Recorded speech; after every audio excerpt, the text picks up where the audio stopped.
Hello everyone. I used to think being productive means to do more meetings, decisions, follow-ups, and everything.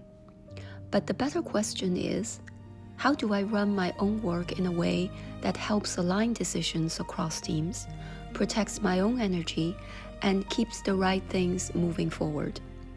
This is the simplest operating model I've found so far after reading 2 books. One is called CEO Secrets by Dougal Shaw, and another one is CEO Excellence by Caroline DeWar, Scott Keller, and Vikram Malhotra. So the first key takeaway is you need to understand what's really causing the pressure. When the same issue keeps coming back to you, once, twice, or many times, it's usually not a simple problem.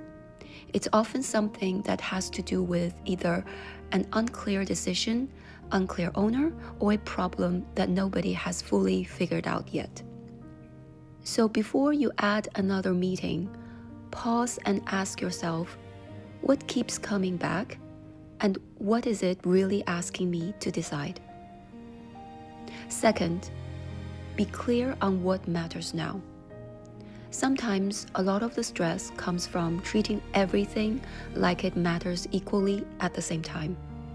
Try to write down 1 main goal, 3 must-win priorities, and 3 things you are not doing right now. This sounds very easy, but it will give you a week better focus, less distraction, more focus, and progress. The third key takeaway is use 1 simple scorecard. You don't need 10 dashboards to run your teams or your work better.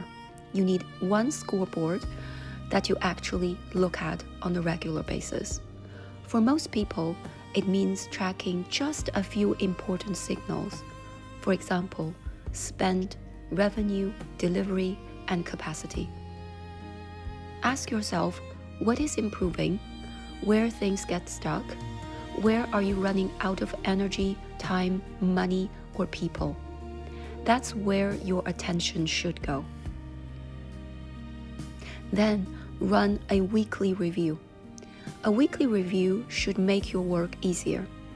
Use it to ask several important questions. For example, what has changed this week? What is off track? What needs a decision? And who should own the next step? Then end every review with a clear owner and date. Then turn messy debate into a business decision. When a conversation keeps going in circles, don't ask for more opinions.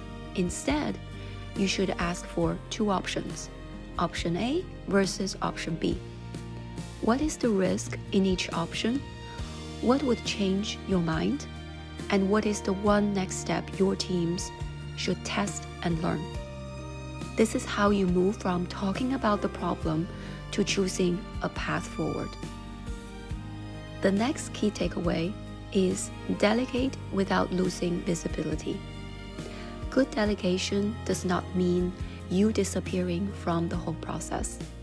It means being clear enough so that your teams can move forward without you managing by yourself. Be clear on the outcomes, the deadlines, and the check-in plans.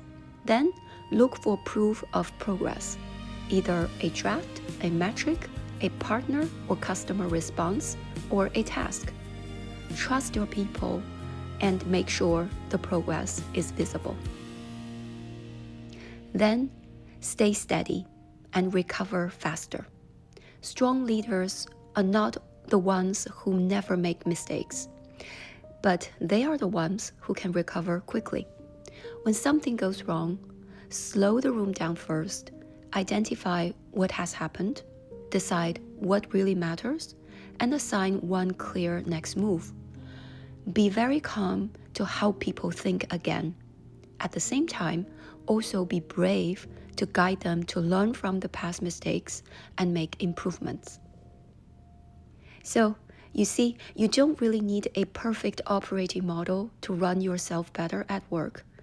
You just need one that helps drive decisions, move the work forward, and let people know what matters right now. Keep your operating system simple enough to use and start with one small initiative this week. Thank you for following me, and see you next time.